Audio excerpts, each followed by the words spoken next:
সরকার রাষ্ট্র ক্ষমতা ধরে রেখে জনগণকে বন্দী করে রেখেছে বলে মন্তব্য করেছেন বিএনপির সিনিয়র যুগ্ম মহাসচিব রুহুল কবির রিজভী।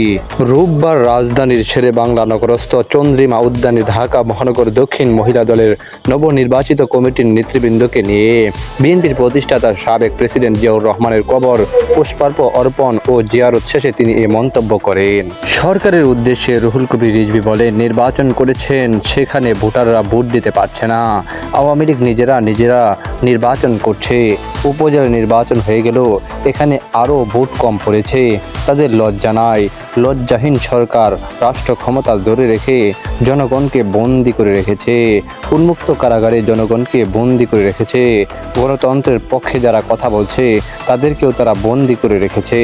আওয়ামী লীগের সাধারণ সম্পাদক ওবায়দুল কাদেরের বক্তব্যের সমালোচনা করে তিনি বলেন, আপনারা বলেছেন বাহিরের কেউ থাকুক না বা না থাকুক, পার্শ্ববর্তী দেশ আপনাদেরকে ক্ষমতায় বসিয়েছে। আপনাদের এ দেশের জনগণ লাগে না। আমাদের ঘাড়ে আরব্য রজনীর দৈত্য বসে আছে, যাদের নির্দেশে আপনারা চলছেন।